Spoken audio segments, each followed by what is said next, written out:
دنیا کا مشہور فلسفی حکیم دانا گزرا ہے، عقل مند، دنیا جسے عقل مند مانتی ہے، نام آپ نے بھی سنا ہوگا، اس کا نام ہے افلاطون۔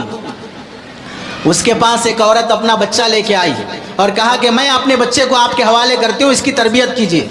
افلاطون نے پوچھا بچے کی عمر کیا ہے؟ ماں نے کہا 8 سال کی عمر ہے۔ افلاطون کا جواب سنو، وہ کہتا ہے کہ اب اس بچے کی میں تربیت نہیں کر سکتا، اس بچے کو لے جاؤ۔ اس نے تعجب سے کہا 8 سال کے بچے کی تربیت نہیں کر سکتے؟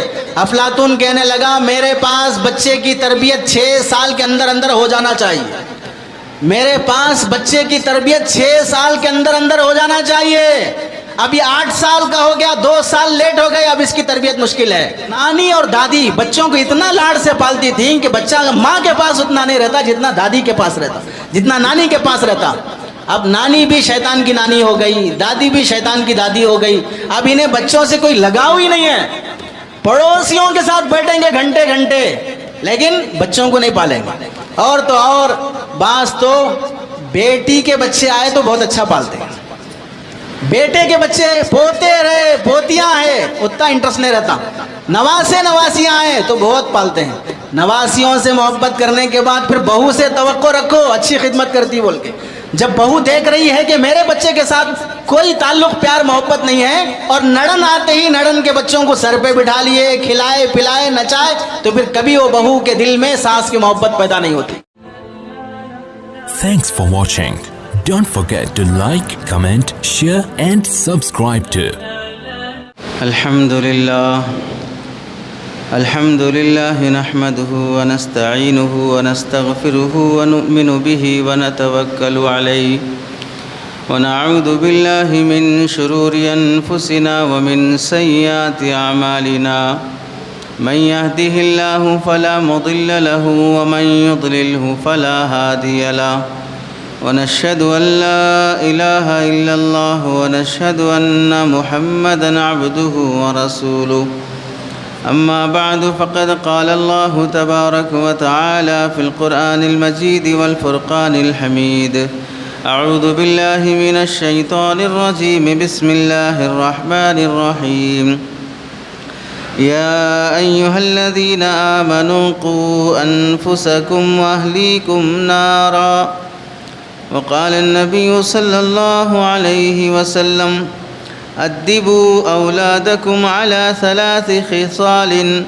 حب نبيكم وحب أهل بيته وقراءة القرآن، فإن حملة القرآن في ذل الله يوم لا ذل إلا ذله مع أنبيائه وأصفيائه، أو كما قال النبي صلى الله عليه وسلم.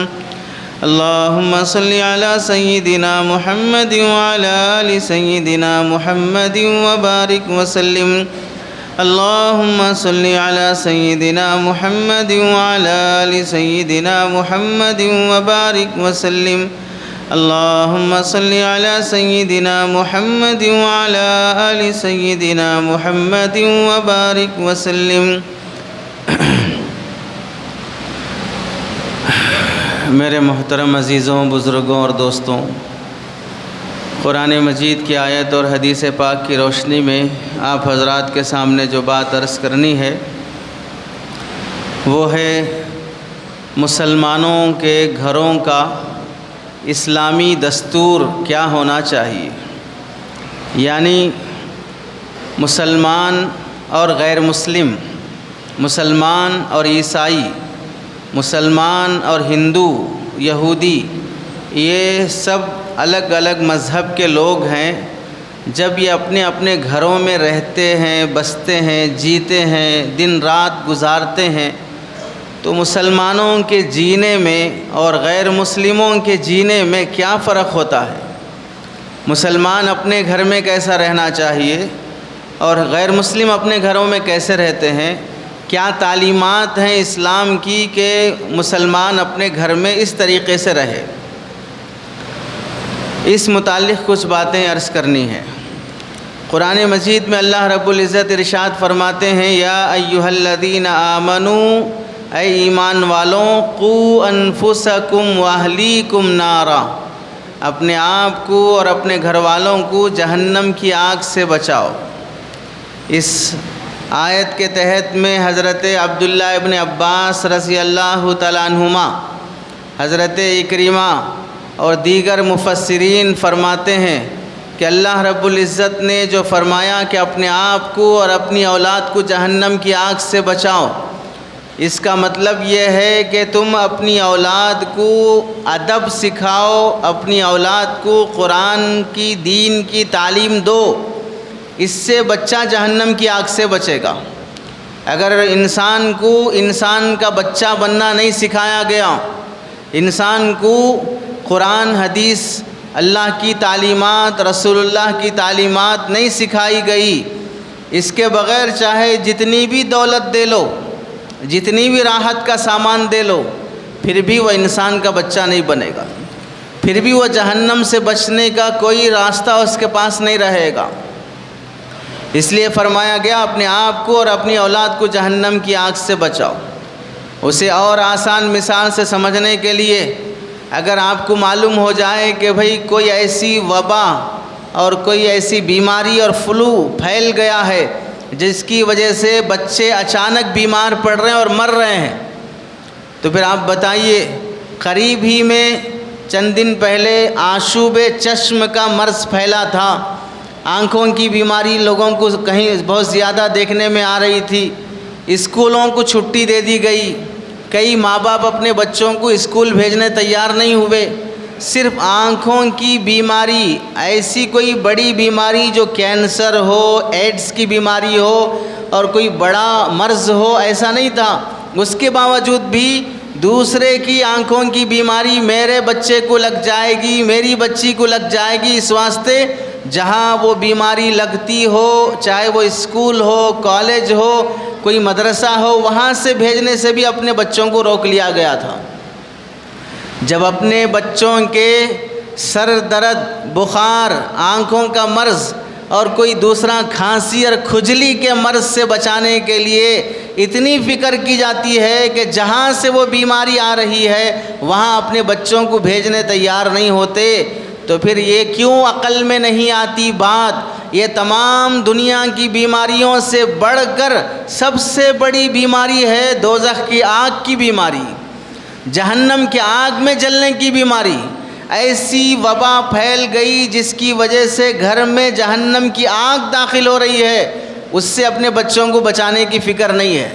اسی واسطے کہا جاتا ہے کہ اگر بارش کا موسم ہو، گھر میں مچھر زیادہ آتے ہیں، مچھر سے ڈینگو کی بیماری آ سکتی ہے، ڈینگو بخار آ سکتا ہے، لوگ مچھر بتی استعمال کرتے ہیں، مچھردانی استعمال کرتے ہیں، مچھروں کو مارنے والا بیٹ استعمال کرتے ہیں، عود کا دھواں دیتے ہیں، یہ سارا انتظام اس واسطے کہ بھئی کہیں مچھر نہ آ جائے اور تاکہ کہیں اس کے بعد بیماریاں نہ شروع ہو جائے۔ کیا اس قوم کو اتنی عقل نہیں ہے جو مچھر سے اتنا ڈرتی ہو، وہ جہنم کی آگ سے ڈرنے تیار نہیں ہے؟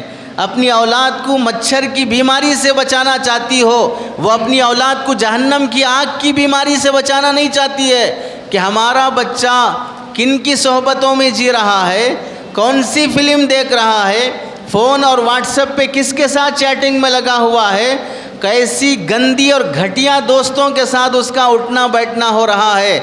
دوست اگر برے ہوں، راستہ اگر غلط ہو اور سوچ اگر غلط ہو تو پھر انسان کو بھی غلط راستے پہ لے جاتے ہیں۔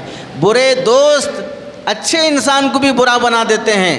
غلط راستے پہ چلنے والے کی منزل کبھی اچھی نہیں ہو سکتی ہے۔ برے خیالات میں جینے والا انسان کبھی اچھا انسان نہیں بن سکتا ہے۔ ہم اپنی اولاد کو جہنم کی آگ سے بچانے کا کیا انتظام کر رہے ہیں؟ ہم میں سے کتنے ماں باپ ایسے ہیں کہ اگر 5 سال کی عمر کا بچہ ہے، 6 سال کی عمر کا بچہ ہے، فرسٹ کلاس پڑھ رہا ہے، UKG پڑھ رہا ہے، اس کے ایگزامز آ رہے ہوں تو بھی ہم اپنے بچے کو 6 سال کی عمر ہے بیچارہ، 7 سال کی عمر میں تو شریعت یہ بولتی ہے کہ اسے نماز کا حکم دو، اس سے پہلے شریعت بھی نہیں بولتی ہے۔ لیکن ہم نے 5 سال 6 سال کی عمر سے ہی بچے کو ایڈمیشن دلایا اور اس UKG فرسٹ کلاس پڑھنے والے بچے کے ایگزام آ گئے ہوں تو اس معصوم بچے کو بھی صبح 5 بجے اٹھا دیا جاتا ہے، 4 بجے اٹھا دیا جاتا ہے کہ بچے کے ایگزام ہیں۔ کون سے بچے کے؟ UKG پڑھنے والے کے، فرسٹ کلاس پڑھنے والے کے۔ لیکن اس بچے کا بھی ایگزام ہے تو ماں باپ کو فکر ہے، 5 بجے سے اٹھا کر اسے تھوڑا بہت ہوم ورک کرا کر ایگزام کی تیاری کرا کر بھیج رہے ہیں تاکہ میرا بچہ پاس ہو جائے۔ تو پھر اسی 5-6 سال کی عمر میں، 7-8 سال کی عمر میں بچے کو اٹھانے والی ماں، بچے کو اٹھانے والے باپ کو یہ عقل کیوں نہیں آتی ہے؟ یہی 5 سال کی عمر کا بچہ ایگزام دینے کے لیے 5 بجے اٹھ سکتا ہے، لیکن وہی بچہ جب 18 سال کا ہو جائے، 15 سال کا ہو جائے تو فجر کی نماز پڑھنے کے لیے نہیں اٹھ سکتا۔ اب اس کے ماں باپ خود اسے سوتا ہوا چھوڑیں گے، بچہ تھک گیا ہے سونے دو، بچہ رات میں دیر سے آیا ہے سونے دو، کام کر کے آیا ہے اس واسطے سونے دو، بخار لگ رہی ہے اس واسطے سونے دو۔ 5 سال کی عمر میں اٹھاتے وقت شرم نہیں آئی کہ چھوٹے بچے کو اٹھا کر اس کی نیند میں ڈسٹرب کیا جا رہا ہے؟ 15 سال کی عمر میں نہیں اٹھاؤ گے، 18 سال کی عمر میں نہیں اٹھاؤ گے تو کیا نقصان ہوگا؟ 5 سال کی عمر میں نہیں اٹھاؤ گے تو چھوٹا سا ایک نقصان یہ ہے کہ UKG کا ایگزام نہیں لکھ سکا۔ کون سا بڑا ایگزام ہے UKG کا؟ فرسٹ کلاس کا ایگزام کون سا بڑا ہے؟ کیا وہ پبلک ایگزام ہے کہ اس کے بعد اسے سرٹیفکیٹ ملے گی؟ لیکن اس کی بھی فکر سوار ہے، اگر وہی بچہ 15 سال اور 20 سال کی عمر میں فجر کی نماز کو نہیں اٹھے گا تو اللہ رب العزت اس کا نام جہنمیوں میں لکھ دیتے ہیں۔ اپنی اس اولاد کے جہنمی بن جانے کی فکر نہیں ہے، اپنی اس اولاد کے اللہ کا نافرمان بن جانے کی فکر نہیں ہے، ہمیں فکر ہے تو دنیا کے گھٹیا ایگزامز کی فکر ہے۔ اسی لیے اللہ رب العزت قرآن مجید میں فرماتے ہیں، اے ایمان والوں اپنے آپ کو اور اپنی اولاد کو جہنم کی آگ سے بچاؤ۔ اور یہ بھی سن لو، اولاد اس وقت تک ہی سنتی ہے جب تک کہ اولاد خود سوچ نہیں سکتی ہے، خود بول نہیں سکتی ہے، اس وقت تک ماں باپ کی سنتی ہے۔ اور جب اولاد خود سوچنے والی بن جائے، خود بولنے والی بن جائے، پھر ماں باپ کی نہیں چلتی ہے۔ دیکھ لیجئے کتنے گھرانے ایسے ہیں، باپ جوانی میں کتنا روب دار تھا، باپ کی ایک آواز سے بچے کام جاتے تھے، باپ گھر میں آ رہا معلوم ہوا بچے گھر میں چھپ جاتے تھے کونے میں، آواز نہیں نکال سکتے، اپنے باپ کے سامنے اپنی بات پیش نہیں کر سکتے۔ ایسا ڈرنے والی اولاد جب باپ بوڑھا ہوتا گیا، بچہ جوان ہوتا گیا، اب باپ ڈر رہا ہے ان اولاد سے، اب باپ پریشان ہے کہ میں کیسے بولوں اپنے بچے کو، میں کیسے سمجھاؤں اپنے بچے کو۔ کیا ہوا؟ وہ بچپنے میں جو تربیت ہونی چاہیے تھی وہ تربیت بچپنے میں نہیں ہوا، ہم نے صرف ڈرانا، بیل بھینس شیر کتا بلی ان کی روپ میں ڈرانا سیکھا ہے بس، باقی انسان کو انسان بن کے خوف پیدا کرنا ہم نے نہیں سیکھا ہے۔ اس واسطے جب وہ بچے بڑے ہو گئے اب کوئی کسی سے ڈرنے والا نہیں ہے، یہاں تک کہ اب وہی ماں باپ جو محنت سے پال کر بڑی قربانیوں سے اپنی اولاد کی تربیت کرنے کے لیے، انہیں اپنا فیوچر اور مستقبل بنانے کے لیے خون پسینہ بہا دیتے ہیں، اب وہی اولاد وہی ماں باپ اپنے بچوں سے پریشان ہو کر کسی امام صاحب کے پاس، کسی خطیب صاحب کے پاس اور کسی حافظ صاحب اور کسی مول صاحب کے پاس آ کر دعاؤں کی درخواست کرتے ہیں، میرے بچے کے لیے دعا کر دیجئے، وہ بچہ شراب نہیں چھوڑ رہا ہے، گندے اور ناجائز تعلقات نہیں چھوڑ رہا ہے، شادی کرنے کے لیے تیار نہیں ہے، بیوی کو ٹائم نہیں دے رہا ہے، ماں کے ساتھ بدتمیزی کر رہا ہے، بہنوں کے اوپر ہاتھ اٹھا رہا ہے، فلاں بدتمیزیاں کر رہا ہے، یہی ماں باپ اب دعاؤں کے پیچھے پڑے۔ اگر جن دنوں میں تربیت کرنا چاہیے، کون سے دن ہیں تربیت کرنے کے؟ اسی کو علماء نے لکھا ہے، جب کھانا پکنے کے لیے برتن میں سامان ڈالا جاتا ہے، آپ کو چائے بنانا ہے، دودھ ڈالا، گرم ہونے کے بعد پھر پتی ڈالا، ہے کوئی عقل مند ابھی چائے کے لیے دودھ ڈالا اور دودھ گرم بھی نہیں ہوا فوراً پتی ڈال دیا؟ تو پھر دودھ کی بو ختم نہیں ہوتی ہے۔ ہر چیز کے پکنے کے لیے پیاز پہلے پک جائے اس کے بعد دوسرا سامان ڈالا جاتا ہے، کوئی بھی سامان پکانے کے لیے کتنا ڈالنا، کب ڈالنا، کیسے ڈالنا، کس ترتیب سے ڈالنا، ویسے ڈالا جائے گا تو پھر وہ سامان صحیح پک کے آئے گا۔ اور ایسے ہی اولاد بھی تربیت میں پختہ ہونے کے لیے کب نصیحت کرنا، کس عمر میں نصیحت کرنا، کس انداز سے نصیحت کرنا، اس کا لحاظ کرتے ہوئے اگر تربیت کی جائے گی تو پھر اولاد بھی پختہ ہو کر پیدا ہوگی۔ اب تو ہم خود بچے بنے ہوئے ہیں، اب ایسے بچوں کی شادیاں ہو رہی ہیں جو بچہ بننے کے بھی قابل نہیں ہے، اسے دولہا بنا کر باپ بنا دیا جا رہا ہے۔ اسے پتہ تک نہیں ہے کہ شادی کیا چیز ہے، بیوی کیا ہوتی ہے، سسرال کسے بولتے ہیں، شادی کے بعد دونوں فیملیوں کو کیسے سنبھالنا ہے، بیوی اور ساس اور ماں کو کیسے سنبھالنا ہے، اس کا کوئی اندازہ، کوئی تعلیم، کہیں سے تربیت کچھ بھی نہیں ہوئی ہے۔ بچہ 20 سال کا ہو گیا، 22-25 سال کا ہو گیا، بس شادی کر دو۔ اتنی سوچ ماں باپ کو نہیں آ رہی ہے کہ میں اپنے بچے کو اسکول بھیجا اہتمام سے، سائیکل سکھایا اہتمام سے، اسے جاب سرچنگ کرنا سکھایا، اسے بزنس میں آ کر کاؤنٹر سنبھالنا سکھایا، جس فیلڈ میں اسے لانا چاہ رہا ہوں اس فیلڈ میں کیسے چلا جاتا ہے میں نے اسے سکھایا، اپنے ساتھ رکھا، اس کے بعد اسے دکان کی چابی دیا، گاڑی کی چابی دیا، اس کے بعد بزنس اس کے حوالے کیا۔ لیکن اتنی عقل کیوں نہیں آتی ہے؟ دنیا کے سارے کام ساتھ رکھ کر، سکھا کر، پھر اس کے بعد وہ کام اسے حوالے کیا جاتا ہے۔ لیکن شادی بیاہ کے معاملے میں شادی کیا چیز ہوتی ہے، بیوی کو کیسے سنبھالنا ہے، شادی کے بعد کی زندگی کیسے لے کے چلنا ہے، کچھ سکھائے بغیر فوراً رشتہ دیکھ دو، شادی کر دو۔ خلا کے واقعات، طلاق کے واقعات، لڑائی جھگڑے کے واقعات، مہیلا منڈل بھرنے کے واقعات، کورٹ کچہری کے واقعات۔ مسلمان عورتیں شادی ہو کے 11 مہینے ہوا، شادی ہو کر 11 مہینے ہوا، 11 مہینے کے بعد اب یہ نوجوان لڑکا کمانے کے لیے سعودیہ، کویت جاتا ہے، 2 سال تک وہاں رہتا ہے، 2 سال کے عرصے میں اپنی بیوی سے کوئی کانٹیکٹ نہیں کرتا ہے، خرچے کا پیسہ نہیں بھیجتا ہے، 2 سال کے آنے کے بعد دوسری شادی کی تیاری کر رہا ہے۔ اب جو 11 مہینے جس کے ساتھ زندگی گزار کے گیا ہے اس کا کیا ہوگا؟ وہ انسان نہیں ہے، وہ تمہاری بیوی نہیں ہے۔ ایسے گھٹیا انسانوں کو جنم کس ماں باپ نے دیا ہے کہ شادی کے بعد 11 مہینے کسی لڑکی کے ساتھ زندگی گزارو، پھر باہر جانے کے بعد عیاشی کرو، آنے کے بعد دوسرے نکاح کی تیاری کرو۔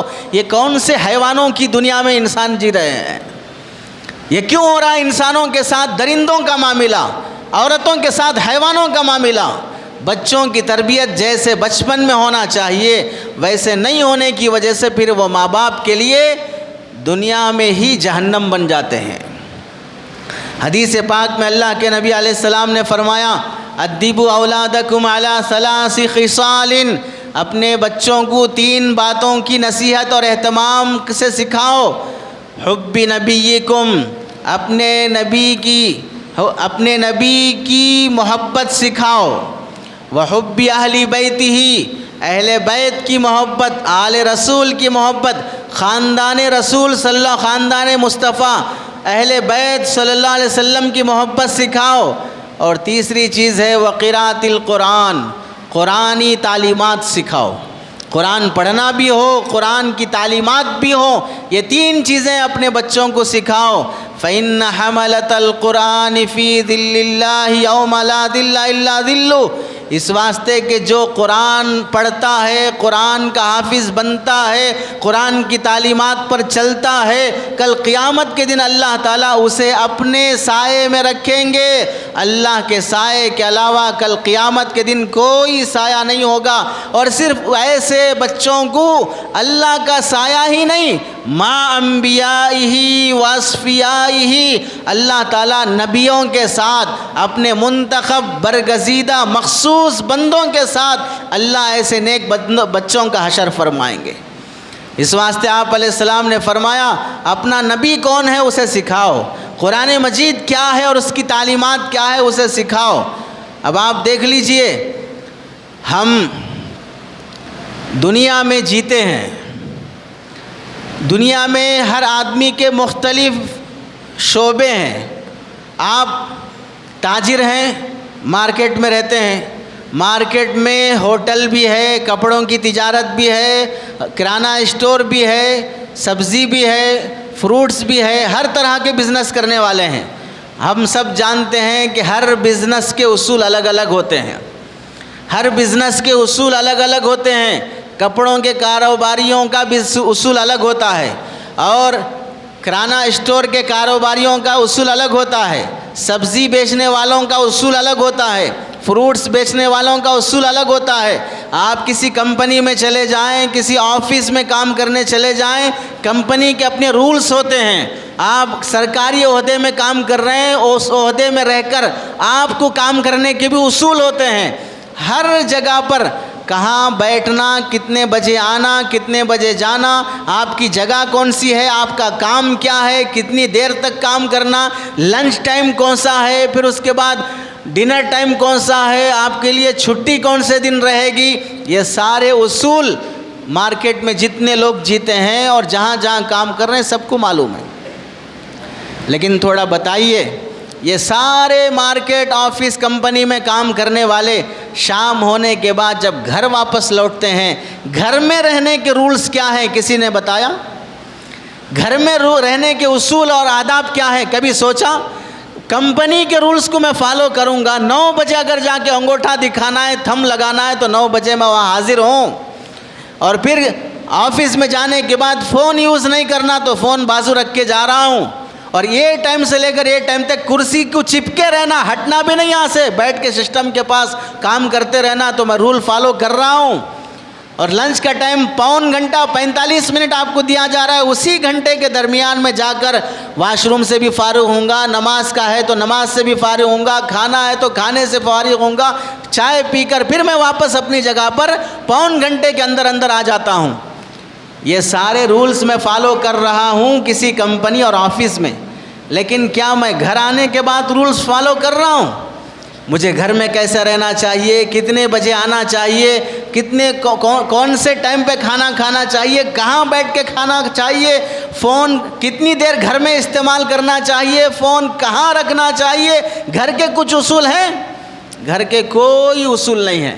اسی واسطے دیندار سے دیندار لوگ بھی دعوت و تبلیغ میں جانے کے بعد انسان بنے رہتے ہیں, علماء کی صحبت میں آنے کے بعد انسان بنے رہتے ہیں, اپنی اپنی فیلڈ میں جانے کے بعد انسان بنے رہتے ہیں. لیکن یہ سارے لوگ جو انسان نما, انسانوں کی فیلڈ میں رہنے والے, گھر کے اصول نہیں ہونے کی وجہ سے گھر میں آنے کے بعد جانور بن جاتے ہیں. اب بات کرنے کا کوئی ڈھنگ نہیں, کوئی سلیقہ نہیں, رہن سہن کی کوئی تہذیب نہیں. باہر بہت اچھے ہیں, کیوں؟ باہر اصول ہیں. آپ آفس میں چلا کے بات کرو, دیکھیں گے ہے ہمت آفس میں کسی کو چلا کے بات کرنے کی؟ آپ پولیس اسٹیشن میں جائیں, پولیس کے سامنے چلا کے بات کریں, ہے ہمت کسی کو پولیس سے چلا کے بات کرنے کی؟ ہر ایک کے اصول ہیں. باہر کس کے ساتھ کیسے رہنا, تو انسان انسانوں کے جیسا رہ رہا ہے. لیکن گھر میں کیسا رہنا, کوئی اصول نہیں ہے. اس واسطے بیٹے باپ پہ چلا رہے ہیں, بیوی شوہر پہ چلا رہی ہے, اور آپس میں ایک بھائی ایک دوسرے پہ چلا رہے ہیں. کسی کے آنے کا کوئی ٹائم فکس نہیں ہے, کھانے کا کوئی ٹائم متعین نہیں ہے, سونے کا کوئی ٹائم متعین نہیں ہے. ایسا لگتا ہے گھر نہیں ہے, ایک جنگل ہے جہاں پر جنگلی جانور آ کر گھر میں بسے ہوئے ہیں. صورت شکل سے انسان دکھتے ہیں, باقی ان کے اندر انسانیت کہیں دور دور تک بھی نہیں دکھتی ہے. اس واسطے گھروں میں رہنے کے بھی اصول ہونے چاہیے, گھر میں کیسے رہنا چاہیے.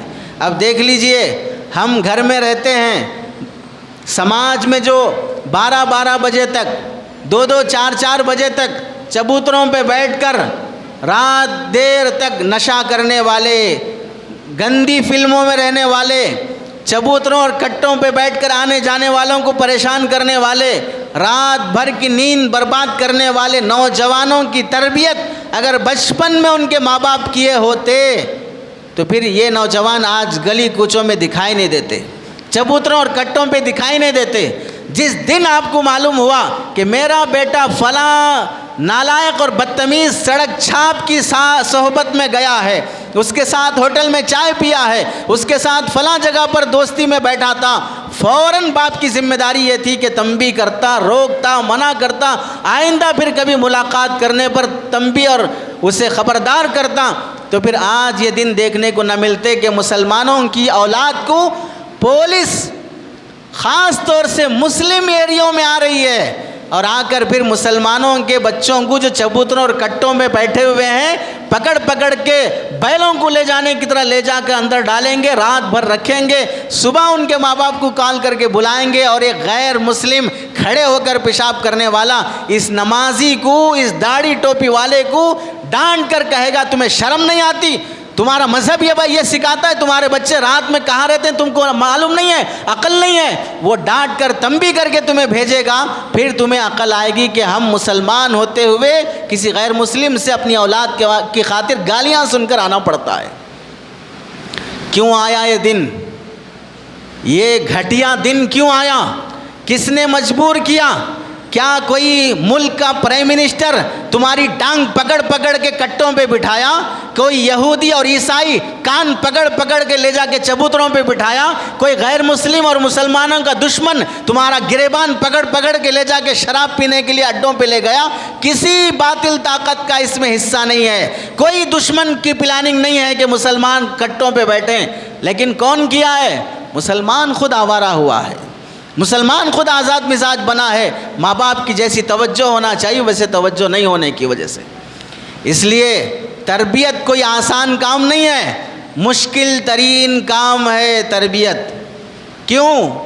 دن کے 24 گھنٹے، ہفتے کے 7 دن، مہینے کے 30 دن اور سال کے 12 مہینے ہر وقت نظر رکھنا پڑتا ہے اپنے بچوں پر، تب جا کے تربیت ہوتی ہے۔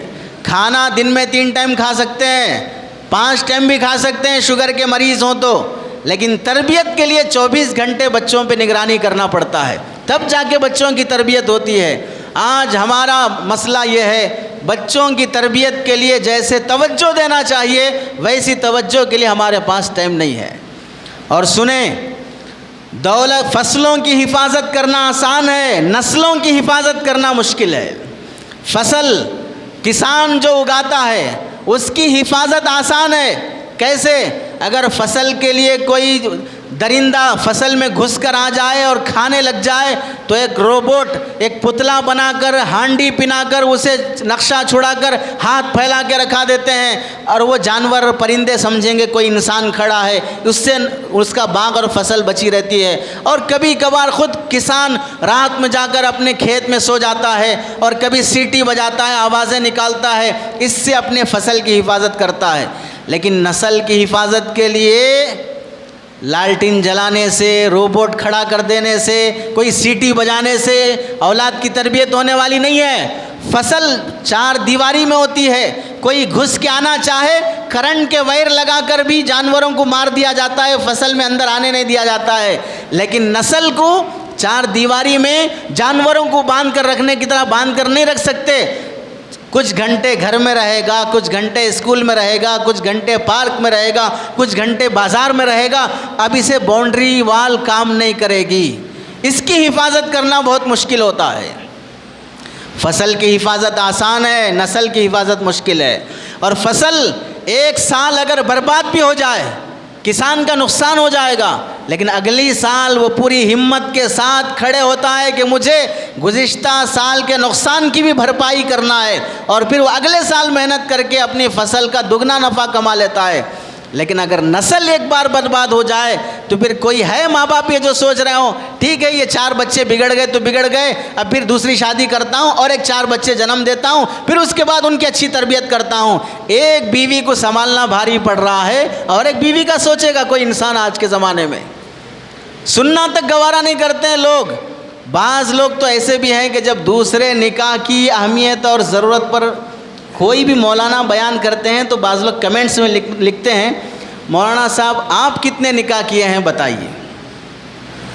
بھائی کمنٹ کرنے کا یہ طریقہ نہیں ہوتا، طریقہ یہ ہونا چاہیے کہ آپ کمنٹ میں یہ لکھیں مولانا صاحب آپ دوسرے نکاح کی ترغیب پہ بیان کیے ہیں، اس کی وہ سن کر میں آپ کا دوسرا نکاح کرانا چاہتا ہوں، میرے پاس رشتہ تیار ہے، آپ کب نکاح کرنے کے لیے تیار ہیں یہ بتائیے۔ ایسا کمنٹس کرو تو پھر مولانا بھی تیار ہو جائیں گے۔ یہ سوال کرنے سے کیا فائدہ ہوگا؟ کام کی بات کرو، ایسے ہی فالتو میں سے کمنٹس کرتے رہتے ہیں آپ کتنے نکاح کیے ہیں؟ آپ رشتہ تو لا کے دکھائیے، پھر اس کے بعد معلوم ہوگا۔ تو فصل برباد ہو جائے گی تو پھر دوبارہ اسے سنبھالا جا سکتا ہے، نسل برباد ہو جائے گی تو پھر اسے دوبارہ سنبھالنا کوئی آسان کام نہیں ہے۔ اور سنو، دولت چھوڑ کر مرنے سے نسل آباد نہیں ہوتی، تربیت چھوڑ کر مرنے سے نسل آباد ہوتی ہے۔ آج جتنے ماں باپ ہیں سب کی فکر یہی ہے کہ میں اتنا کماؤں اور کما کر اتنا چھوڑ کے جاؤں کہ میرے جانے کے بعد بچے آرام سے رہیں۔ زندگی میں ہی 4 بچوں کو 4 مکانات، یہ بیٹی کو یہ فلیٹ، وہ بیٹے کو وہ ملگی، سب تقسیم کر کے دینا چاہتے ہیں، لیکن بچوں کو دین دینا نہیں چاہتے ہیں، تربیت دینا نہیں چاہتے ہیں۔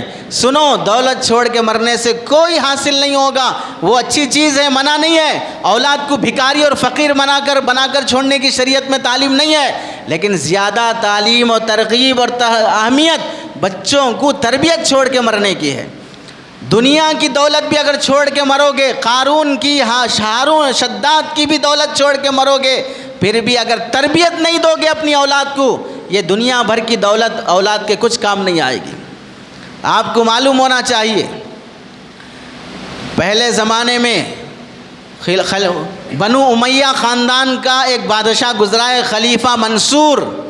خلیفہ منصور نے ایک مرتبہ اپنے بوڑھے وزیر جو بہت عقل مند تھا، بہت حکیم اور دانا تھا، اس سے ایک مرتبہ پوچھا مجھے کچھ نصیحت کرو، اپنی زندگی کا کوئی ایسا واقعہ سناؤ جو تمہارے لیے بہت عبرتناک ہو، بہت سبق آموز ہو۔ تو اس کا وزیر عبد الرحمن اس کا نام تھا، اس نے سنایا میں نے اپنی زندگی میں بہت سے وزراء اور بادشاہ دیکھے، لیکن 2 بادشاہوں کی سبق آموز واقعے میں بہت تعجب مجھے لگے ہیں۔ ایک واقعہ کیا ہوا، خلیفہ عمر بن عبدالعزیز جب ان کا انتقال ہو رہا تھا تو ان کے 11 بیٹے تھے، 11 بیٹے، بیوی کا نام فاطمہ، 11 بچوں کی تربیت، اور بیوی بادشاہوں کے خاندان کی، 4 بھائی تھے بیوی کے، چاروں کے 4 بھائی بادشاہ تھے۔ بیوی کا باپ بادشاہ تھا، بیوی کا دادا بادشاہ تھا، بیوی کا شوہر بادشاہ ہے۔ 7 نسبتوں سے عورت کو بادشاہت کا تعلق حاصل ہے، لیکن جب وہ عمر بن عبدالعزیز کے پاس آتی ہے، پورے خزانے کی دولت کو لات مار کر عمر بن عبدالعزیز رحمۃ اللہ علیہ کے پاس آنے کے بعد دیندار، متقی، پرہیزگار عورت بن جاتی ہے۔ زندگی گزر رہی ہے، عید کے دن بھی دوسروں کے بچے بھاری بھاری کپڑے پہن کر عید کر رہے ہیں، عمر بن عبدالعزیز رحمۃ اللہ علیہ کے پاس اپنے بچوں کو عید کے دن نئے کپڑے پہنانے کا بھی انتظام نہیں ہے، جبکہ وہ وقت کا گورنر ہے، وقت کا امیر المومنین ہے، اور وہ وقت کا عمر بن عبدالعزیز وہ بھی وزیر اعظم ہے، وہ بھی گورنر ہے، لیکن حال یہ ہے کہ عید کے دن بھی اپنے بچوں کو نئے کپڑے تک نصیب نہیں ہے۔ موت کا جب وقت آیا تو وزیر نے کہا جانے کا وقت ہے، ابھی بھی تمہارے ہاتھ میں پاور ہے، اپنے بچوں کو 11 بچوں کو 11 شہروں کا گورنر بنا دو، پراپرٹیاں لکھ کے دے دو۔ یہ دنیا کے بادشاہوں کی عادت رہی ہے، جب پاور میں آتے ہیں آنے سے پہلے خوب پیسہ لٹاتے ہیں۔ کہاں سے لٹائیں گے؟ لون لیں گے، قرضے لیں گے، بزنس مینوں سے لیں گے، لینے کے بعد خوب لٹائیں گے، ووٹ کے نام پر کھلائیں گے، ایک ایک ووٹر کو، ووٹ ڈالنے والے کو 10-10 ہزار ایک ایک ووٹ پہ دیں گے۔ کیوں؟ جب یہ عہدے پہ آ جائیں گے 5 سال کے عہدے میں 50 سال جینے کی پراپرٹی بنا سکتے ہیں، 7 نسلوں کے کھانے کی پراپرٹی بنا سکتے ہیں، ہمارے نام پہ کچھ نہیں رہے گا۔ آنے والی نسل جس کو دینا ہے اس کے نام پہ جائے گا۔ اگر 5 سال کے بعد ہم عہدے سے ہٹ بھی گئے، ہم پر کیس ہو بھی گیا، ہمارے نام پہ تو کچھ بھی نہیں ہے، بیوی کے نام پہ پتہ نہیں کیا کیا ہے، بیٹوں کے نام پہ کیا کیا ہے، بہنوں کے نام پہ کیا کیا ہے، خاندانوں کے خاندان کو بنا دیں گے۔ اور یہاں پر حال یہ ہے کہ عمر بن عبدالعزیز کی بیگم جو سونا چاندی اپنے گھر سے لے کے آئی تھی، وہ بھی فرمایا یا تمہیں سونا چاہیے یا عمر بن عبدالعزیز چاہیے، شوہر چاہیے یا سونا چاہیے۔ بیوی کی بھی تربیت کیسی ہوئی تھی؟ بادشاہوں کے گھر میں پلنے والی عورت، اس نے کہا ایسے سونے کے 1000 دولتوں سے مجھے عمر بن عبدالعزیز چاہیے۔ آج بادشاہوں کے گھر میں نہیں، عام لوگوں کے گھر میں پلنے والے بچوں کو دیکھ لو، شادی ہو کے جانے کے بعد سسرال میں کیسے نخرے، کیسی بدتمیزی، کھانے کے سلسلے میں کیسی مستی۔ لگتا ایسا ہے کہ یہ ہارون رشید کی بیٹی ہے، یہ ہارون رشید کی بیٹی ہے، ایسا لگتا ہے۔ حضرت عمر بن عبدالعزیز رحمۃ اللہ علیہ کو وزیر نے کہا کہ بیٹوں کے لیے کچھ چھوڑ کے جاؤ۔ عمر بن عبدالعزیز نے کہا مجھے بٹھا دو، کمزور ہو گئے تھے۔ بیٹھنے کے بعد فرمایا بچوں کو قریب بلا کر، بیٹوں سنو، تمہارے باپ کے پاس اتنا حلال نہیں تھا کہ تمہاری ضرورتیں پوری کر سکے، اور تمہارے باپ کو اتنی ہمت نہیں ہے کہ حرام کے ذریعے سے تمہاری خواہشات پوری کر سکے۔ میرے پاس اتنی ہمت نہیں ہے کہ حرام سے تمہاری خواہشات پوری کر کے میں جہنم میں جلنے کے قابل بن جاؤں۔ اور پھر کہا اگر میرے مرنے کے بعد میرے بچے دین پر، اسلام پر ثابت قدم رہیں گے تو پھر میں ان کو غریب چھوڑ کے مر رہا ہوں تو بھی کوئی پرواہ نہیں ہے، اللہ ان کی ضرور کفالت کر لے گا۔ اور اگر میں ان بچوں کو مالدار بنا کے مروں اور ان کے اندر دینداری نہ ہو تو پھر نافرمان اولاد کی خاطر دولت جمع کر کے مرنے کی حماقت اور نادانی میں کرنا نہیں چاہتا۔ ان کے گناہوں میں میں ملوث رہوں گا، یہ نافرمانی کریں گے، شراب پئیں گے، عیاشی کریں گے، کس پر؟ میری کمائی ہوئی دولت پر۔ عمر بن عبدالعزیز رحمۃ اللہ علیہ کا انتقال ہوا، بادشاہ کا انتقال ہو رہا ہے تو ان کے پاس کتنی دولت ہے؟ 17 دینار، سونے کے 17 سکے ہیں۔ 5 سکے کفن کا انتظام کرنے میں گئے، 2 سکے قبر کھودنے میں گئے، 17 سکوں میں سے 7 سکے قبر کفن دفن میں چلے گئے، 10 دینار سونے کے سکے بچے۔ 11 بیٹوں کو بانٹنا ہے، 10 دینار ہے، 1 دینار کم پڑ رہا ہے۔ ان دیناروں کو ڈھال کر چاندی میں ڈھالا گیا تو ہر بچے کو 19 روپے آئے، چاندی کے 19 سکے آئے۔ اور 20 درہم کوئی بڑی بات نہیں تھی اس زمانے میں، 20 درہم کوئی بڑی بات نہیں۔ آج کے حساب سے اگر 20 درہم کا حساب لگایا جائے سمجھ لیجئے 5,500 کے آس پاس ہوتا ہے۔ اتنی مختصر دولت مل رہی ہے بادشاہ کے بیٹوں کو، اور جب اسی کے ساتھ دوسرا بادشاہ ہشام بن عبد الملک، اس کے بھی 11 بیٹے تھے، اور جب وہ مرنے کا ٹائم آیا تو اس نے اپنے 11 بیٹوں کو 11 شہروں کی دولت اور سلطنت دے دیا۔ ہر بیٹا اپنی جگہ پر گورنر بنا ہوا ہے۔ وہ بیٹے بھی مرے، وہ بادشاہ بھی مرا ہشام بن عبد الملک، اور یہ بادشاہ بھی مرا عمر بن عبدالعزیز۔ دونوں کی اولاد 11 ہیں۔ وزیر خلیفہ منصور کا عبد الرحمن یہ سناتا ہے میری آنکھوں نے دیکھا عمر بن عبدالعزیز کے بیٹے جن کے باپ کی وراثت میں 1 دینار بھی انہیں پورا نہیں ملا، چند دنوں کے بعد وہ بچے مسجد کی سیڑھیوں پر کھڑے ہو کر اللہ کے راستے میں جہاد میں جانے والے مجاہدوں کو 100 گھوڑے ساز و سامان کے ساتھ صدقہ اور ہدیہ کر دیا کرتے تھے۔ اتنی دولت اللہ نے انہیں نواز دیا۔ اور وہیں ہشام بن عبد الملک کے بیٹے 11 گورنروں کو وہ سنبھالنے والے انہی سیڑھیوں پر بیٹھ کر ایک روٹی کے لیے صدقہ اور خیرات اور بھیک مانگ رہے تھے۔ کیا چھوڑا دونوں بادشاہوں نے؟ ایک بادشاہ نے دولت چھوڑا، دوسری بادشاہ نے تربیت چھوڑا ہے۔ اور آج ہم لوگ بھی کس کی نقل کرنا چاہتے ہیں؟ عمر بن عبدالعزیز کی یا ہشام بن عبد الملک کی؟ اپنے بچوں کو دولت دو ضرورت کے حساب سے، لیکن اپنے بچوں کو اس سے کہیں زیادہ تربیت چھوڑ کے مرو۔ اور یہ بات بھی سنو، فصل جیسی اگانا چاہتا ہے کسان، بیج ویسی ڈالتا ہے، دوا ویسی ڈالتا ہے، حفاظت ویسی کرتا ہے، تب جا کے فصل ویسی اگتی ہے۔ ایسے ہی اگر نسل جیسی تم اگانا چاہتے ہو، نسل کے لیے بھی تربیت ویسی کرو، حفاظت ویسی کرو، تب جا کے نسل ویسی اگے گی۔ اور یہ بات سن لو، فصل کی حفاظت سے نقصان زیادہ نہیں، نسل کی حفاظت سے نقصان زیادہ ہوتا ہے۔ فصل کی حفاظت سے زیادہ نسل کی حفاظت ضروری ہوتی ہے۔ اور یہ بھی سن لو، لوگوں میں اچھے نام رکھنے کی فکر زیادہ ہوتی ہے، اچھا نام رکھیں، اچھا نام رکھیں، منع نہیں اچھا نام رکھو، لیکن اچھے نام سے زیادہ اچھی تربیت کی فکر کرو۔ نام کا اثر ضرور پڑتا ہے، لیکن نام سے زیادہ تربیت کا اثر زیادہ پڑتا ہے۔ ایک نام کے تو ہزاروں لوگ ہوتے ہیں۔ آپ کو معلوم ہوگا قاسم، دارالعلوم دیوبند کے بانی کا نام ہے محمد قاسم۔ قاسم نانوتوی رحمۃ اللہ علیہ، جن سے اللہ تعالیٰ نے ایشیا کا عظیم ادارہ بنایا، اور قاسم نام کا ہی شیعہ کا بہت بڑا امام گزرا ہے، نام دونوں کا قاسم ہے، تو پھر آپ قاسم سے ہر کوئی شخص قاسم ہو جائے گا؟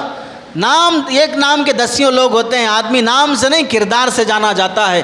ہمارے سماج میں کیا ہے، ہمارے سماج میں کردار اچھا بنانے کی فکر بعد میں کرتے، ناموں کا ٹینشن اتنا لگا رہتا ہے۔ ابھی بیوی پریگننسی ہے، ڈیلیوری کا ٹائم بھی نہیں آیا، ابھی ہفتہ 10 دن ہے، بعض لوگ تو ایک مہینہ پہلے مول صاحب کو پریشان کرنا شروع کر دیتے، 5 نام لڑکے کے 5 نام لڑکی کے مجھے بتاؤ، کون ٹپکتا نہیں معلوم، لڑکا ہوتا لڑکی ہوتی نہیں معلوم، ابھی سے پوچھ لیں گے 1 ہفتہ 1 مہینہ پہلے۔ چلیے اتنی طلب تو ہے، بیچارہ نام کے لیے اتنی فکر سے مولانا سے رابطہ کر رہا ہے، مولانا اپنا ٹائم نکال کر 5 نام نکال کے دیں گے، اس کے بعد پھر میسیج آئے گا، اپنا ایک نام بھیجے گا، یہ نام رکھے تو کیسا رہتا؟ تو مولانا کا ٹائم ویسٹ کیوں کیا؟ پھر جب تمہیں اپنا ہی نام رکھنا چاہیے تھا تو پھر مولانا کے پیچھے کیوں پڑے؟ اصل میں مسئلہ یہ ہے کہ مول صاحبوں کے بتائے ہوئے نام لوگوں کو پسند نہیں آتے۔ مول صاحبوں کے نام کے بجائے لوگوں کو کون سے نام پسند آتے ہیں؟ ان کے بابا کا بتایا ہوا نام، ان کے ابا کا بتایا ہوا نام، ان کا الگ سے ایک مفتی صاحب ہے ان کا بتایا ہوا نام، وہ کون ہے؟ جناب گوگل صاحب۔ گوگل ان کے بابا بھی ہیں، گوگل ان کے ابا بھی ہیں، گوگل ان کے مفتی صاحب بھی ہیں، وہ جو بتائیں گے وہ نام پسند آئیں گے، مول صاحب کے کوئی نام پسند نہیں آئیں گے۔ نام اچھا رکھنے سے بھی زیادہ تربیت اچھی کرنے کی فکر کرو۔ مول صاحب نام رکھے ہمارے بچے کا، مول صاحب نام رکھے، اس پہ تو فخر ہے، لیکن مول صاحب کے پاس کتنی بار لے آ کے چھوڑے کہ مول صاحب کے ساتھ بیٹھو، مول صاحب کے اخلاق دیکھو، مول صاحب کی تعلیمات سنو۔ مول صاحب کا نام مل گیا تو بس کافی ہے، مول صاحب کی صحبت نہیں ہونا ہے، مول صاحب کے پاس تربیت نہیں ہونا ہے۔ اور یہ بھی سنو، تربیت کا موقع بگڑنے سے پہلے ہوتا ہے، بگڑنے کے بعد پھر تربیت مشکل ہے۔ آپ نے دیکھا ہوگا پہلے زمانے میں گھر بڑے بڑے رہتے تھے تو گھروں کی صحن میں کریلے کے، سیم کے، پھلی کے یہ درخت اگائے جاتے تھے، اس کی بیل کچھ ادھر لے کے جانا ہے، تاگا باندھ کر وہ بیل ادھر کر دی جاتی تو وہ بیل ادھر ہو جاتی، کیونکہ بیل نرم ہوتی ہے، جدھر سے گھما دو ادھر کی طرف وہ چلے جائے گی۔ اور جب کوئی چھوٹا سا درخت اسے گاڑا جائے، کونلا ہو، اسے بھی لکڑی کے سہارے سے سیدھا کرنا ہو تو سیدھا کر دیتے ہیں، ٹیڑھا کرنا ہو تو ٹیڑھا کر دیتے ہیں۔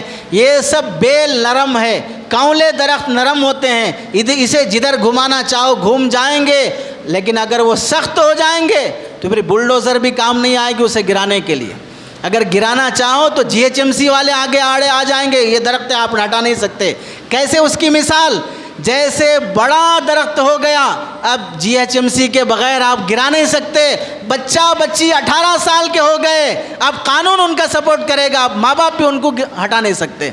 اب وہ 18 سال کے بعد کسی آوارہ بے غیرت سڑک چھاپ کے ساتھ جانا چاہ رہی ہے، ماں پیچھے پڑی، باپ پیچھے پڑا، اب کچھ ہونے والا نہیں ہے۔ 18 سال کا ہو گیا ہے درخت، اب جہاں چاہے جائے گا، اب آپ اسے روک نہیں سکتے ہیں۔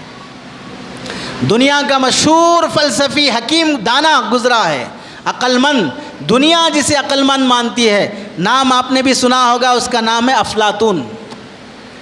اس کے پاس ایک عورت اپنا بچہ لے کے آئی اور کہا کہ میں اپنے بچے کو آپ کے حوالے کرتی ہوں، اس کی تربیت کیجیے۔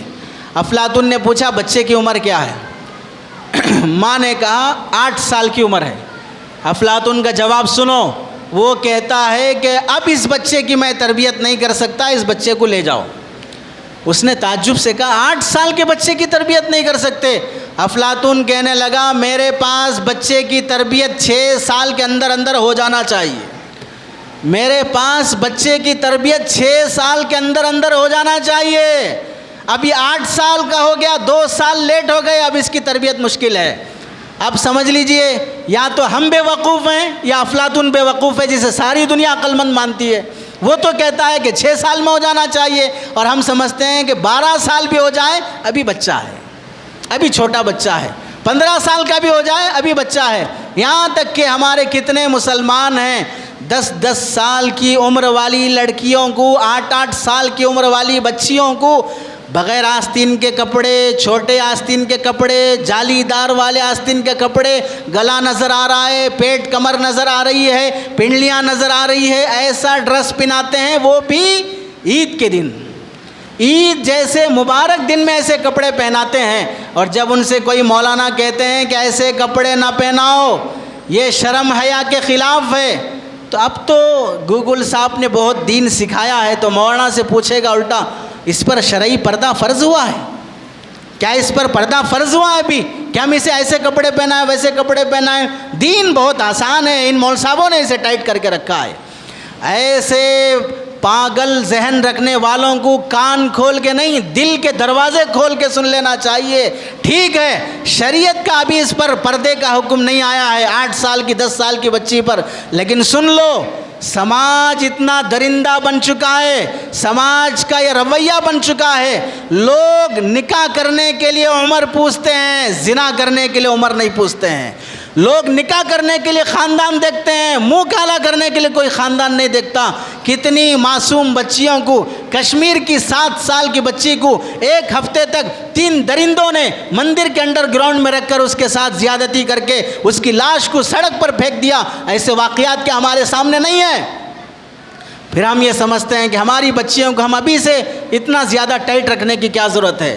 تربیت کی عمر بچپن میں ہوتی ہے، بچپن سے تربیت کی کوشش کی جائے۔ اسی لیے کسی نے کہا کہ نوالا سونے کا کھلاؤ لیکن نگاہ شیر کی رکھو، نوالا سونے کا کھلاؤ نگاہ شیر کی رکھو، کہ ہم بچوں کو جو کھلانا ہے اچھا کھلائیں گے، لیکن تربیت کے سلسلے میں بچے سے کوئی کمپرومائز نہیں کریں گے۔ افسوس یہ ہے کہ ہمارے پاس نہ نوالا سونے کا ہے نہ نگاہ شیر کی ہے۔ کیا ہے ہمارے پاس نوالا؟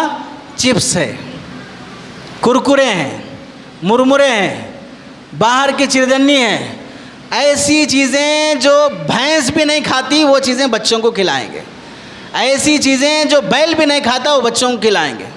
پہلے جو تل کھلایا جاتا تھا، باجرہ کھلایا جاتا تھا، گھی کھلایا جاتا تھا، بچوں کو اگر سالن نہیں بنا تو گھی کھانا کھلا دو، دودھ مست پلایا جاتا تھا، صبح شام 2 ٹائم دودھ پلایا جاتا تھا۔ اب وہ کوئی دور نہیں ہے، صرف جو پلاسٹک کی چیزیں بنی ہیں وہ کھلا کر ہم امید رکھتے ہیں کہ ہمارا بچہ پہلوان بنے گا۔ ٹائٹ ٹی شرٹ پہن لینے سے پہلوان نہیں بنتے۔ ہر کوئی ٹائٹ ٹی شرٹ پہن لیا اور سمجھ گیا کہ میں پہلوان ہوں۔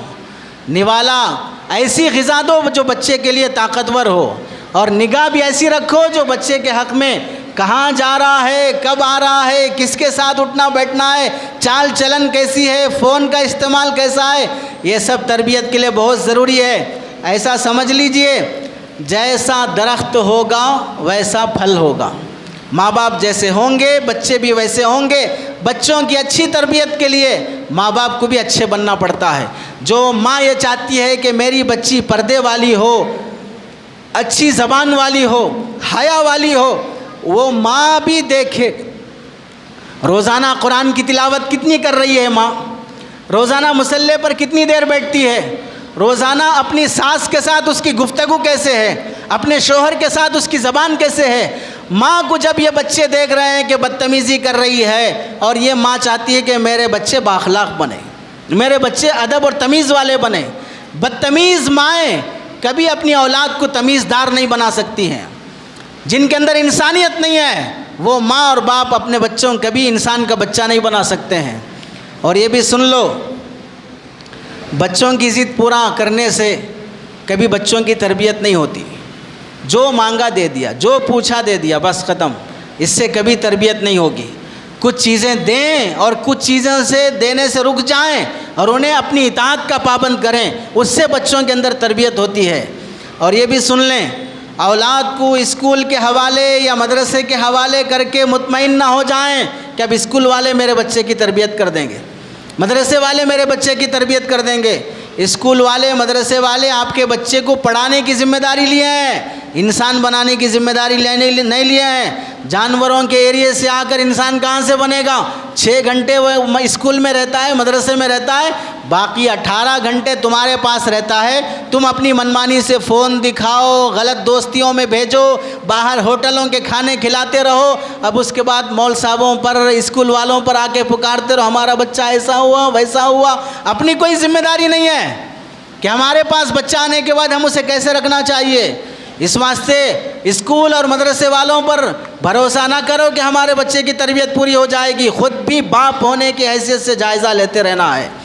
اور یہ بھی یاد رکھو، اپنے بچوں کو نئے کپڑے، نئے جوتے، نئے کھلونے دلانے سے بھی زیادہ اپنے بچوں کو ٹائم دینے کا اہتمام کرو۔ جو ماں باپ اپنے بچوں کو ٹائم نہیں دیتے وہ ماں باپ کبھی بھی اپنے بچوں کی تربیت نہیں کر سکتے۔ ہمارا مسئلہ یہ ہے بچپن سے ہی چھوٹے بچوں کو 3 سال کی عمر کے بعد سے ہی بیبی کیئر یہاں لے جا کے چھوڑ دو۔ پہلے تو نانی اور دادی بچوں کو اتنا لاڈ سے پالتی تھیں کہ بچہ ماں کے پاس اتنا نہیں رہتا جتنا دادی کے پاس رہتا، جتنا نانی کے پاس رہتا۔ اب نانی بھی شیطان کی نانی ہو گئی، دادی بھی شیطان کی دادی ہو گئی، اب انہیں بچوں سے کوئی لگاؤ ہی نہیں ہے۔ پڑوسیوں کے ساتھ بیٹھیں گے گھنٹے گھنٹے لیکن بچوں کو نہیں پالیں گے۔ اور تو اور بعض تو بیٹی کے بچے آئے تو بہت اچھا پالتے ہیں، بیٹے کے بچے پوتے رہے پوتیاں ہیں اتنا انٹرسٹ نہیں رہتا، نواسے نواسیاں آئے تو بہت پالتے ہیں۔ نواسیوں سے محبت کرنے کے بعد پھر بہو سے توقع رکھو اچھی خدمت کرتی بول کے۔ جب بہو دیکھ رہی ہے کہ میرے بچے کے ساتھ کوئی تعلق پیار محبت نہیں ہے اور نڑن آتے ہی نڑن کے بچوں کو سر پہ بٹھا لیے، کھلائے پلائے نچائے، تو پھر کبھی وہ بہو کے دل میں ساس کی محبت پیدا نہیں ہوتی۔ اور باپ تو کیا، اسے کالج جانا ہے، آفس جانا ہے، اسے جاب پہ جانا ہے، بزنس کرنے جانا ہے، اس واسطے صبح ایسے وقت میں اٹھے گا کہ بچے اسکول چلے گئے، شام ایسے وقت میں آئے گا کہ بچے سو گئے۔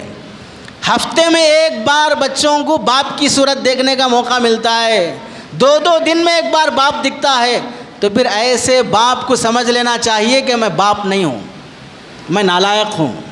اسے اپنے آپ کو بول لینا چاہیے، کوئی دوسرا بولے تو برا لگے گا، خود آئینے کے سامنے کھڑے ہو کے بولے تو نالائق ہے، تجھے بچے جننا تو آتا ہے لیکن بچے پالنا نہیں آتا ہے۔ جمعہ کے بعد جا کے آج آئینہ دیکھ لیں، جو حضرات ایسے ہیں دیکھ کے اپنے آپ کو تھوڑا بول لیں، تھوڑا بوجھ ہلکا ہوگا۔ ورنہ آج جو اپنے بچوں کو بیبی کیئر کے حوالے کر دیتے ہیں، کل یہ بچے بڑے ہونے کے بعد آپ کو اولڈ ایج ہوم کے حوالے کر دیں گے۔ آج بچپن میں تم نے انہیں ٹائم نہیں دیا، کل 55 میں یہ بچے تمہیں ٹائم نہیں دیں گے۔ آج بچپن میں ان کی محبت کا تم نے صلہ نہیں دیا، کل بڑھاپے میں وہ تمہاری خدمت کا صلہ نہیں دیں گے۔ اس واسطے آج بچوں کو ٹائم دو۔ سب سے زیادہ بڑی پریشانی یہ ہے کہ بچوں کو گھر میں ٹائم نہیں دیتے ماں باپ، پیار نہیں کرتے ماں باپ، محبت سے نہیں رکھتے ماں باپ، تو یہ بچے پیار محبت کے متلاشی گلیوں میں بازاروں میں پیار محبت کے لیے نکلیں گے۔ اب جس کے پیار میں پڑیں گے اس کے بعد پھر پریشان ہو کے کہیں گے ہمارا بچہ فلاں کے پیار میں پڑ گیا، ہمارا بچہ فلاں کی محبت میں پڑ گیا۔ وہ محبت تم سے ملنی چاہیے تھی، تم نے نہیں دیا تو باہر والے نے دیا ہے۔ اس واسطے بچوں کو پیار دینا سیکھو۔ اور سنو، گھر میں جینے کے اصول ہیں، کیسے رہنا چاہیے، ان اصولوں کے مطابق اگر گھر میں رہو گے تو انسانوں کا گھر دکھے گا، مسلمانوں کا گھر دکھے گا۔ اگر ان اصولوں کی رعایت نہیں کرو گے تو پھر پتہ نہیں چلے گا کہ یہاں پر انسان رہتے ہیں، یہاں پر مسلمان رہتے ہیں، یا انسانوں کی شکل میں کوئی جنگلی آ کے رہتے ہیں۔ کیا اصول ہیں؟ چند اصول کی رعایت دیکھیے۔ گھر میں مسلمانوں کا گھر ہے تو اس بات کی رعایت کرو کہ نماز کا وقت گھر میں متعین ہو اور گھر کے سارے افراد اس وقت میں نماز ادا کریں۔ ہمارے پاس نماز کا تو دور کی بات، صحابہ کے زمانے میں صحابیات اللہ کے نبی علیہ السلام سے فرماتی تھی یا رسول اللہ میرے گھر آئیے، آپ گھر کے کسی کونے میں نماز پڑھیے، جہاں آپ نماز پڑھیں گے ہم اس حصے کو گھر کی مسجد بنا لیں گے۔ یہ بڑی مسجد محلے کی مسجد ہے، گھر کی الگ سے مسجد رہتی ہے۔ ہر مسلمان جب گھر بناتا ہے واش روم چاہیے، بیڈ روم چاہیے، ڈریسنگ روم چاہیے، ڈائننگ روم چاہیے، اسٹور روم چاہیے، ہال چاہیے اور پارکنگ کے لیے پلیس چاہیے، لیکن نہیں چاہیے تو کیا ہے، بالکنی بھی اچھی چاہیے۔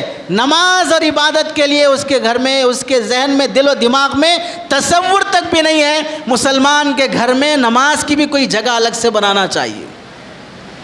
کتنے مسلمان ہیں کہاں پڑھ رہے ہیں ہمارے گھر کی عورتیں نماز، وہاں جو گھر میں داخل ہوتے ہی رستے میں حال میں پڑھ لیا، کبھی کونے میں پڑھ لیا، کبھی بیڈ روم میں پڑھ لیا، کوئی جگہ نماز کی متعین نہیں ہے۔ اسلامی تعلیمات تو ہے کہ گھر میں مسجد بناؤ عورتوں اور بچوں کے لیے، اور وہاں نماز کا ٹائم ٹیبل رکھو، یہ اسلامی گھر ہوتا ہے۔ اسی وجہ سے آج ہمارے گھروں میں نماز کا کوئی وقت متعین نہیں ہے، کوئی عورت نماز کی پابند نہیں۔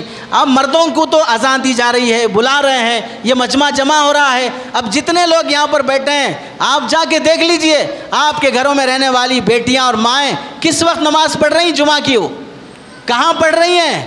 کبھی خیال آیا کہ وہ ٹائم پہ نماز پڑھ رہی ہیں؟ ہم یہاں سے جانے کے بعد ہم نماز فرض پڑھیں گے، سنت پڑھیں گے، پھر آرام سے جائیں گے، پھر وہاں جانے کے بعد جمعہ کا دن ہے۔ حیدرآبادیوں کو تو جمعہ کا دن عید کا دن ہوتا ہے، بریانی اور گوشت بنائے بغیر حلق سے نوالا نہیں اترتا ہے۔ یہ سب بنانے کے لیے عورت کا کتنا ٹائم جائے گا؟ وہ سارا بنا کے اب تک تھک چکی ہوگی۔ اب اس کے بعد شوہر آئے گا، اب اسے گرم گرم چاہیے اور گوشت اس میں نرم نرم چاہیے، اس کے بغیر اسے نوالا نہیں اترتا۔ وہ ساری تیاریاں کرنے کے بعد جب یہ کھا کے فارغ ہو جائے گا، پھر اسے شوگر کی گولی دو، پھر اسے چائے دو، یہ سارا انتظام کرنے کے بعد اب وہ 4 بجے کے قریب نماز پڑھنے کے لیے جائے گی۔ نہیں ہمارے گھروں کے سماج کا یہ حال۔ ہمارے گھروں میں عورتوں کو دیندار بنانے کا کوئی نظام ہی نہیں ہے۔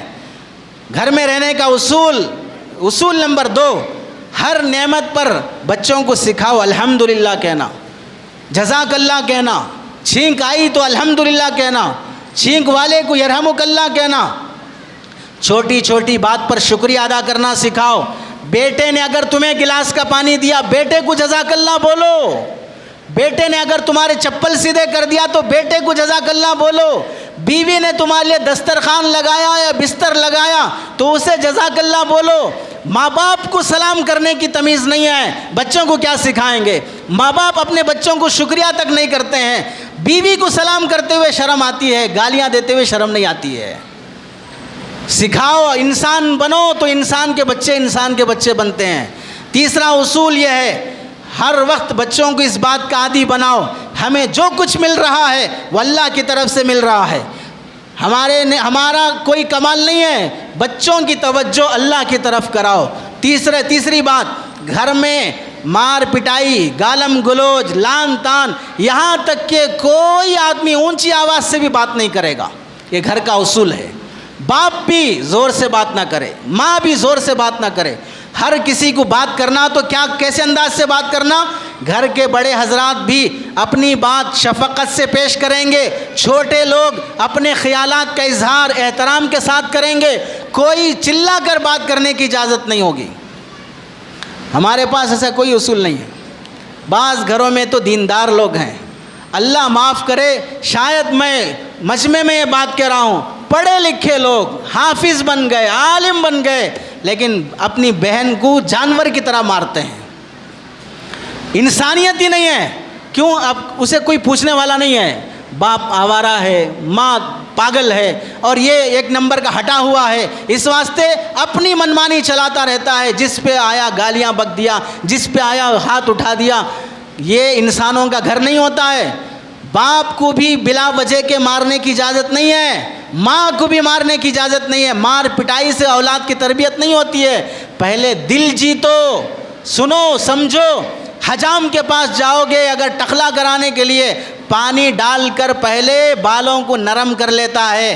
کسان سے پوچھو، کھیت میں بیج بونے سے پہلے زمین کو نرم کر لیتا ہے، اس کے بعد وہ بیج ڈالتا ہے تو پھل اگتا ہے، اس کے بعد وہ اس طرح چلاتا ہے تو درد ہوئے بغیر ٹخلا ہوتا ہے۔ لیکن ہمیں اتنی تمیز نہیں ہے کہ ہم اپنے بچوں کو کچھ بولنا چاہتے ہیں، پہلے ہی سخت زبانی سے، غصے سے، مار پٹائی سے اس کا دل چھلی کر دیا، اب اس کے بعد اسے نصیحت کر رہے ہیں۔ محبت سے دل جیتو۔ اور یہ بھی سنو، گھر میں رہنے والے ہر فرد کی ذمہ داری ہے آپس میں اچھی زبان سے بات کرے۔ بازاری زبان، ارے ترے کی زبان، ماں بہن کی گالی۔ بعض گھروں میں ہم نے سنا دیکھا، بھائی بھائی کو سالے کی گالی دے رہا ہے، بہن بھائی کو سالے کی گالی دے رہی ہے۔ کیا تمیز ہے ان گھرانوں کی؟ کہاں سے سیکھا ان لوگوں نے؟ زبان سلیقے کی ہو۔ اور یہ بھی سنو، گھر کا اصول ہے، جو چیز گھر میں گری ہے، کنگھی گر گئی، تولیہ گر گیا، کوئی گلاس گر گئی, جو کوئی ڈبہ گر گیا, جس کی نظر پڑے گی وہ پہلے اٹھائے گا, چاہے وہ باپ ہو, چاہے وہ ماں ہو, چاہے کوئی بیٹا ہو, جس کی نظر پڑے گی وہ اٹھائے گا. اور جو کوئی شخص کوئی سامان کھولے گا بند کرنے کا بھی وہی ذمہ دار ہوگا. آپ نے پیسٹ لیا برش لگا کرنے کے لیے, پیسٹ کا ڈھکن لگانا آپ کی ذمہ داری ہے. نہیں لگائیں گے تو پھر سمجھیں گے کہ آپ کا ڈھکن کھلا ہوا ہے. جو برتن آپ کھولیں گے آپ کی ذمہ داری ہے اسے بند کرنا. آپ کھول کے چلے گئے, اب بیوی کو بول رہے ہیں تھوڑا وہ بند کر دو, بچے کو بول رہے ہیں تھوڑا وہ بند کر دو. یہ نقالی بچہ کرے گا, وہ کھولے گا, چھوٹے بھائی کو بولے گا تم اسے بند کر دو. یہ تربیت نہیں ہوتی ہے. جو سامان میرے ہاتھ سے گرا میں اٹھاؤں گا, جو برتن میں کھولا میں بند کروں گا, میرا کھایا ہوا برتن میں نہیں دھو سکتا ہوں, میرے سونے کا بستر میں نہیں جھاڑ سکتا ہوں. کیسی تمیز ہے یہ؟ سرکار دو عالم صلی اللہ علیہ وسلم نبی الانبیاء ہوتے ہوئے, 11 بیویاں ہوتے ہوئے, 1,00,000 صحابہ کو سنبھالتے ہوئے, دنیا میں دین کا ہر کام کرتے ہوئے آپ علیہ السلام نے گھر میں جھاڑو خود دی ہے, برتن دھونے میں ساتھ دیا ہے, آٹا ماندنے میں ساتھ دیا ہے. اللہ کے نبی علیہ السلام کی جب یہ تعلیمات ہیں تو ہم بتائیں ہم کس نبی کی امتی ہیں, کس کو فالو کر رہے ہیں ہم لوگ؟ گھر میں رہنے کا اصول یہ ہے, گھر کی بات, گھر میں دوسروں کے سامنے اتنے آہستہ سے بات نہ کرو دوسرے کو شرمندگی ہو. آپس میں کیا بات کر لے رہے سمجھ میں نہیں آ رہا. گھر میں بھی ایسی بات کرنے کی اجازت نہیں ہے. گھر میں داخل ہونے کے بعد داخل ہونے والے کو سلام کرنا ہوگا. باپ آ رہا ہے پہلے سلام کر کے آئی, بڑا ہی کیوں نہ ہو پہلے سلام کر کے آئے. گھر میں آنے کے بعد فون استعمال کرنے کا اصول رہے گا. گھر میں آنے کے بعد کوئی فون استعمال نہیں کرے گا. اب گھر کو ٹائم دو, باہر رہے, باہر تم نے کیا کیا وہ تمہاری مرضی. گھر کو آنے کے بعد اب بیوی بچوں کا ٹائم ہے, موبائل ایک خانے میں رکھ دو, اوپر 3 فٹ نہیں 5 فٹ کے اوپر میں رکھ دو موبائل, کسی کا ہاتھ نہ جائے بلکہ کسی کی نظر نہ جائے. اور اگر ایسے بزی انسان نہیں ہو تو موبائل کو آف کر کے رکھ دو, بچوں کو ٹائم دو, ان کے ساتھ بیٹھو, قصے کہانیاں بتاؤ. یہ ہوتا ہے تربیت. گھر سے باہر رہے تو دوستوں میں رہے, گھر کو آئے تو فون میں رہے, فیس بک پہ رہے, واٹس ایپ پہ رہے, یوٹیوب پہ رہے. اب بیچارے بیوی کھانا بنا رہی, بچے کو سنبھال رہی, جھاڑو دے رہی, کپڑے دھو رہی, سارا کام کر رہی, اور کھانا پکانے کے ٹائم پر بچہ رو رو کے اسے ڈسٹرب کر رہا ہے. بیوی کہہ رہی ہے, ماں کہہ رہی تھوڑا 5 منٹ بچے کو سنبھال لو. نہیں میرے پاس ٹائم نہیں ہے. کیا کر رہا ہے؟ کام نہیں, حجام کو بلی کا سر مڑا رہا ہے بیٹھ کے, اس واسطے موبائل میں لگا ہوا ہے. گھر میں آنے کے بعد بچوں کو ٹائم دینے کے لیے موبائل کا گھر میں استعمال نہ کرو, ورنہ اگر موبائل کے استعمال کی حد نہیں ہوگی, اس کی کوئی جگہ متعین نہیں کی جائے گی, تو پھر سمجھیں گے کہ یہ انسان نہیں ہے, یہ اس کا منہ ہے, یہ بیل ہے. بولتے رہتا اور چونکہ بیل ہے سنتا نہیں ہے کیا کرنا ہے کیا نہیں کرنا ہے. گھر میں رہنے کے لیے ضروری ہے گھر کے افراد کھانا سب ایک ساتھ کھائیں, ایک ساتھ کھائیں. ساتھ کھانا کھاتے وقت موبائل کا استعمال نہ کریں, ایک دوسرے کا اکرام کرتے ہوئے کھائیں. ہر آدمی اپنی اپنی مرضی سے, بڑا بیٹا 10 بجے آتا وہ الگ سے کھا لیتا, چھوٹا بیٹا 9 بجے آتا وہ الگ سے کھا لیتا. ڈائننگ ٹیبل لگا ہوا ہے, کھانا رکھا ہوا ہے, ہر شخص آئے گا اپنے حصے کا چر کے جائے گا. ہر آدمی اپنے حساب سے چرتا رہے گا جنگل کے شیر اور چیتوں کی طرح. گھر میں کھانے کا ٹائم متعین ہو, ساتھ مل کے کھایا جائے. اور 10 اصول ہیں گھر میں رہنے کے, ان اصولوں کے ساتھ اگر جیا جائے گا ہمارے گھروں کے لڑائی جھگڑے ختم ہوں گے, گھروں میں برکت آئے گی, ایک دوسرے میں محبت اور اکرام پیدا ہوگا. اللہ سے دعا ہے کہ اللہ تعالی ہمیں گھروں کے اصول کی پابندی کی توفیق نصیب فرمائے. آمین. وآخر دعوانا الحمدللہ رب العالمین.